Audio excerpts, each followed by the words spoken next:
At 11:32 on the morning of November 29, 1943, Staff Sergeant Eugene Moran knelt in the tail section of a B-17 flying fortress named Rikki-Tikki-Tavi, watching German fighters swarm toward his bomber like angry hornets.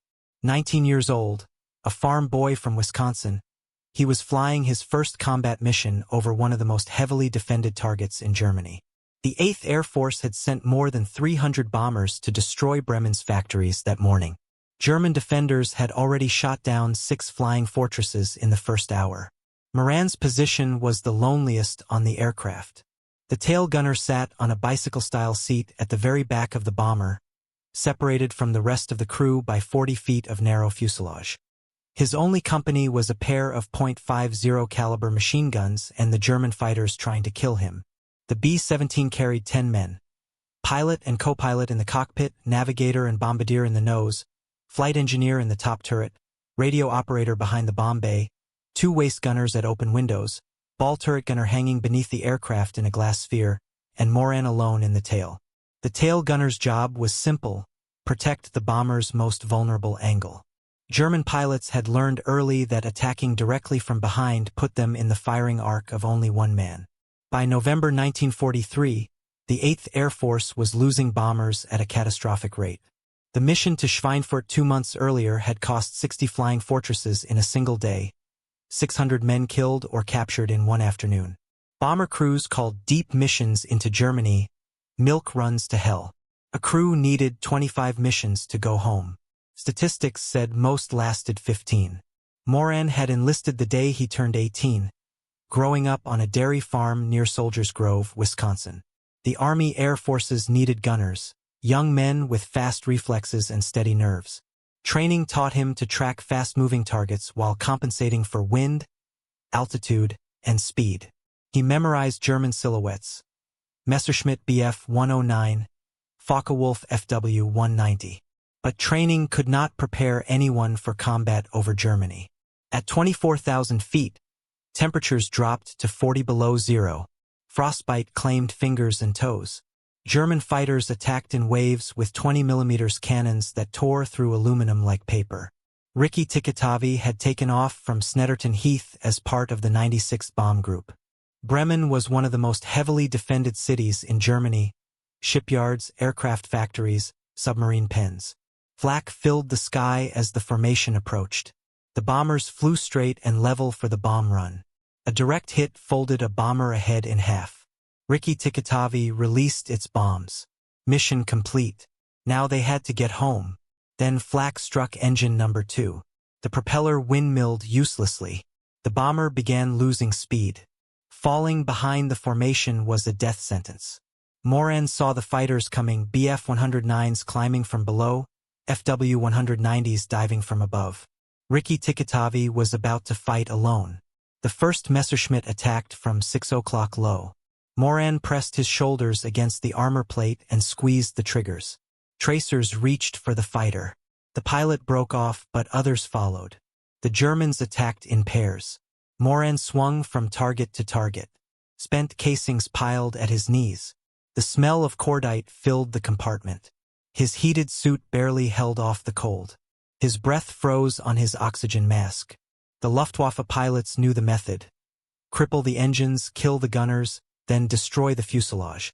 Moran heard impacts before he felt them. Somewhere forward, the waist guns fell silent. Voices on the intercom dissolved into static. He kept firing. A Focke-Wulf crossed his sights. He fired. The wing disintegrated. The fighter spiraled downward. His first kill. Cannon rounds ripped through the tail. A hit slammed into his left forearm, then his right. Blood soaked his sleeves. Pain burned, but his hands still worked. More impacts shattered the stabilizer. Control cables snapped. The tail vibrated violently. He looked down at his parachute. It was shredded. If the bomber went down, he would fall 4 miles to his death. The attack continued. 15 fighters circled the crippled bomber. Engines strained. In the nose, navigator Jesse Orison was still alive. The pilot and co-pilot were dead. The engineer was dead. The radio operator was dead. The ball turret gunner was dead. The waist gunners were dead. Of 10 men, only 2 remained alive: Orison in the nose and Moran in the tail. Another cannon round struck something critical. The infection spread rapidly. Fever burned through Moran's body while the cold concrete leached away what little strength he had left. His arms were swollen to twice their normal size. The skin stretched tight and shiny, pus seeping from the open fractures. Each breath rattled in his chest, sharp pain stabbing through broken ribs. Flies gathered around the wound in his skull despite the winter cold. He drifted in and out of delirium, reliving the fall, the spinning sky, the German fighters flashing past his guns. At times he screamed. At times he lay completely still, eyes open, staring at nothing. German guards stepped around him as if he were already dead. On the second night, a medic finally knelt beside him, not out of compassion but curiosity. He prodded Moran's arm with a gloved finger, watched the American flinch, and muttered to another soldier. The medic shook his head. Gangrene was setting in. Without surgery, the prisoner would die. Even with surgery, survival was unlikely. Still, an order came down from above. Moran was to be kept alive, if only barely. Early the next morning, he was moved again, this time to a small military hospital. No anesthesia was available. When the surgeon began cutting away infected flesh from Moran's forearms, Moran bit down on a leather strap and screamed until his voice gave out. He lost consciousness twice from pain and blood loss. Both arms were splinted crudely. His skull wound was cleaned and stitched as best they could. It was not mercy. It was procedure. Over the following weeks, Moran hovered between life and death. Typhus swept through the hospital. Allied bombing raids shook the building night after night. Nurses whispered that the American should have died in the forest, that surviving such a fall was unnatural. Slowly, against all odds, the fever broke. The wounds began to close. Moran survived long enough to be transferred to a prisoner of war camp. When the war ended in 1945, he weighed less than 100 pounds and could barely lift his arms. But he was alive. Eugene Moran would return home to Wisconsin, one of the most improbable survivors of the air war over Europe. A tail gunner who fought until the sky itself tore his aircraft apart. A man who fell 4 miles without a parachute and lived. The stench inside the cattle car was overwhelming. Sweat, urine, sickness, and fear mixed in the stagnant air as the train lurched eastward. Men stood pressed chest to back, unable to move, knees locking to stay upright. When someone collapsed, others held him up without thinking, because if he fell, he would be trampled. Moran's arms still ached with every jolt of the rails. The scars pulled tight, the bones burning deep inside. His head throbbed beneath the metal plate, each vibration sending pain through his skull. They were given no water. Lips cracked and bled. Throats swelled shut. By the second night, men were whispering prayers, bargaining with God, promising anything if the train would just stop. When the doors finally slid open, several prisoners fell out onto the dirt, too weak to stand. The guards dragged them aside without comment. The camp they arrived at was worse than Stalag Luft 4. Fewer Red Cross parcels, harsher discipline, longer roll calls that stretched for hours in rain, snow, or blistering sun. Moran learned quickly that survival depended on routine and restraint. Never show weakness to guards. Never waste energy on anger. Eat slowly. Trade carefully. Protect your shoes like they were gold. He slept on wooden planks stacked 3 high, wrapped in a thin blanket that smelled of mold. Lice were constant. Dysentery swept through the barracks every few months. Men died quietly in the night and were carried out before morning roll call. Through it all, Moran endured. He became known not for talking about his fall, but for his silence. When others complained, he listened. When new prisoners arrived shaking and hollow-eyed, he told them one thing: "You're still alive. That means you're winning." In January 1945, artillery thunder began to echo in the distance. The Eastern Front was collapsing. Guards grew nervous. Rations were cut again. Then came the evacuation order. Tens of thousands of prisoners were forced out of camps and marched west in what would later be called the Death Marches. Moran joined the column, limping through snow and mud, ribs aching, lungs burning in the frozen air. Men who fell were beaten. Those who could not get up were shot. Moran did not fall. He focused on each step. One foot, then the other. He had fallen 4 miles once. He would not stop walking now. In April 1945, American armored units overran the area where the column was being held. The guards fled. Prisoners stood in stunned silence as U.S. tanks rolled into view, white stars painted on their sides. Moran weighed barely 110 pounds. His uniform hung from him like cloth on a wire frame. His arms were scarred, his skull dented beneath the skin, his body permanently altered. But he was alive. Eugene Moran returned to Wisconsin after the war to a farm that looked impossibly peaceful. He married. He raised children. He never sought attention. For decades, few people knew what he had endured. But his survival stands as one of the most extraordinary in the history of aerial warfare. A tail gunner who fought alone. A man who fell from the sky without a parachute. A survivor who refused to die when death had every reason to claim him. Presumed killed in action. Then amended. Captured. Critically wounded. Survived. Survived again. And again. Doctors examining Moran after liberation struggled to understand how his body was still functioning. X-rays revealed bones that had healed crookedly, fractures that should never have fused without modern surgery. The metal plate in his skull was still in place, crude and scarred, a permanent reminder of the Serbian doctors who had refused to let him die. His arms would never fully straighten again. Nerve damage left parts of his hands numb for the rest of his life. His ribs had healed unevenly, leaving him with chronic pain every time he breathed deeply. But his heart was strong. His mind was clear. Against every rule of probability, Eugene Moran had survived everything the war could throw at him. He was evacuated to a field hospital, then to England, then home to the United States. The journey back felt unreal. Clean sheets, warm food, quiet nights without guards or roll calls or gunshots. He slept for hours at a time, then woke in panic, convinced he had missed formation or that the march was starting again. Nightmares followed him home.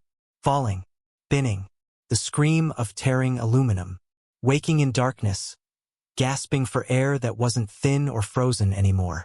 The Army Air Forces awarded him the Distinguished Flying Cross for extraordinary heroism, along with the Purple Heart and multiple campaign medals. The citation described his actions in formal language, neat and restrained, unable to capture the reality of a man firing machine guns while plummeting through the sky inside a shattered aircraft. No words could fully explain it. No paperwork could. Moran returned to Wisconsin weighing barely more than 100 pounds. His family barely recognized him at first. Recovery took years. Physical therapy rebuilt some strength in his arms. Headaches from the skull injury never completely went away.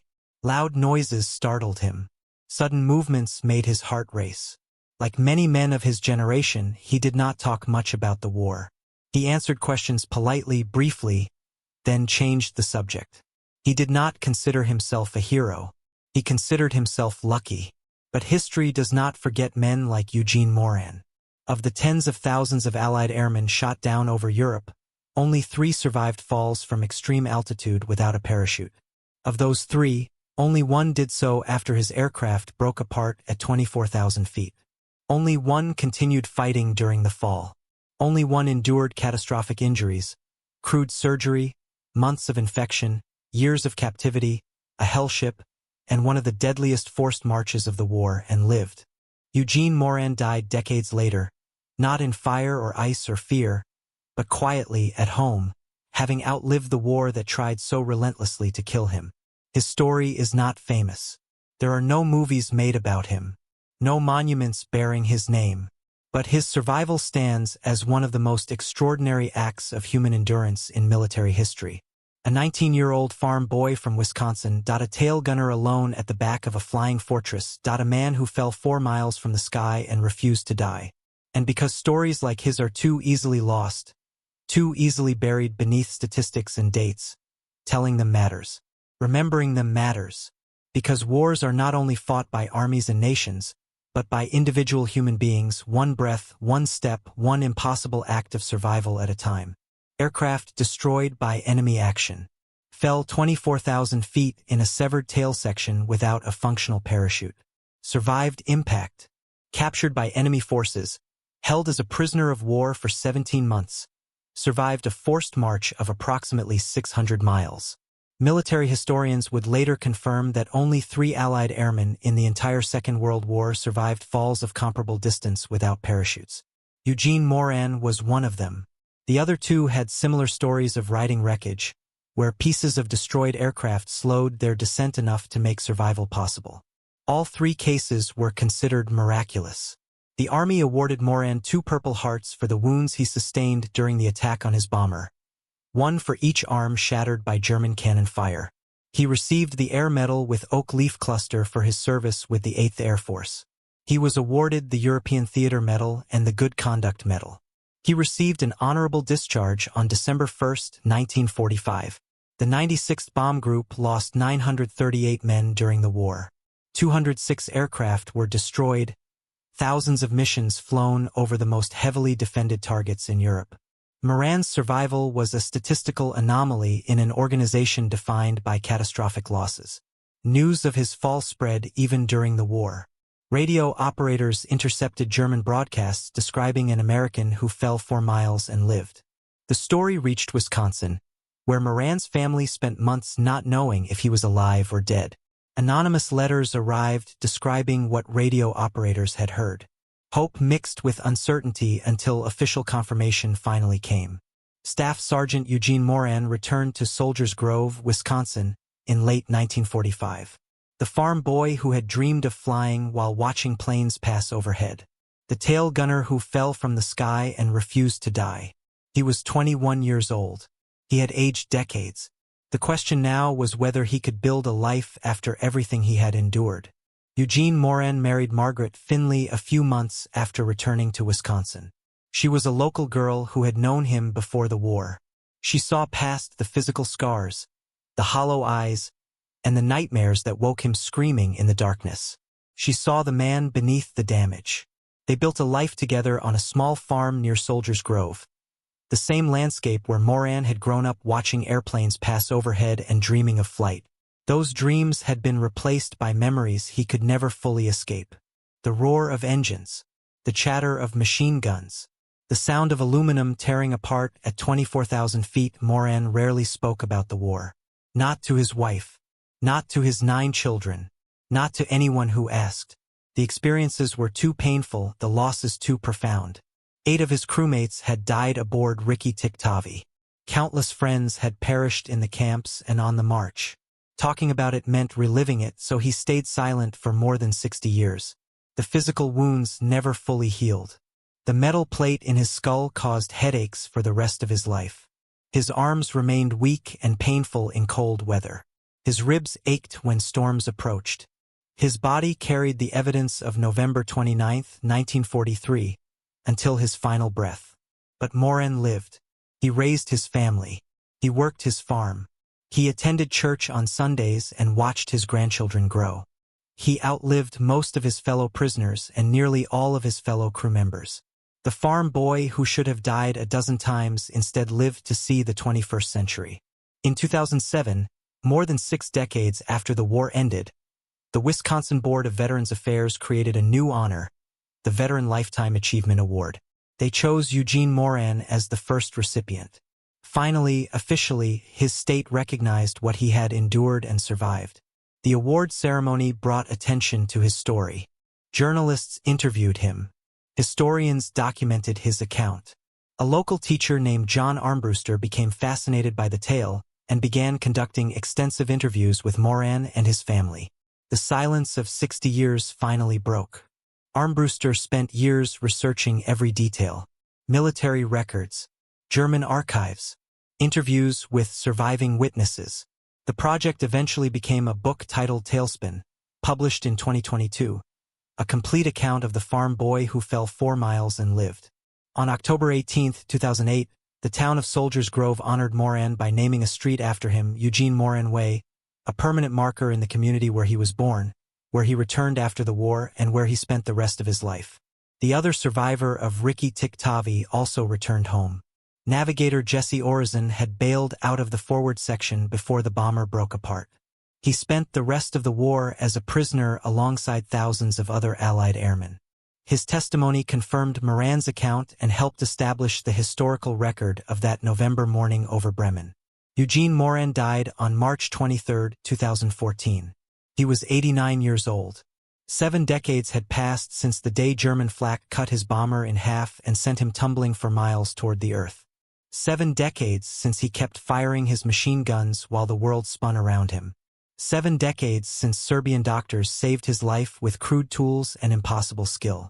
His obituary noted that he lived by a simple philosophy. I would rather wear out than rust out. The words of a man who refused to surrender. To the Germans. To his injuries. To the march. To the silence that followed. The tailgunner position on AB-17 was the loneliest spot on the aircraft, separated from the crew, first target for enemy fighters, last to know if the bomber was going down. Eugene Moran occupied that position on November 29, 1943.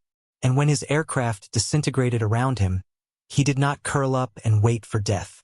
He kept shooting all the way down. If the story moved you the way it moved us, do me a favor. Hit that like button. Every single like tells YouTube to show this story to more people. Hit subscribe and turn on notifications. We rescue forgotten stories from dusty archives every single day. Stories about tail gunners who fell from the sky. Farm boys who refused to die. Real people. Real heroism. Drop a comment right now and tell us where you are watching from. Are you watching from the United States, United Kingdom, Canada, Australia? Our community stretches across the entire world. You are not just a viewer. You are part of keeping these memories alive. Tell us your location. Tell us if someone in your family served. Just let us know you are here. Thank you for watching, and thank you for making sure Eugene Moran does not disappear into silence. These men deserve to be remembered, and you are helping make that happen.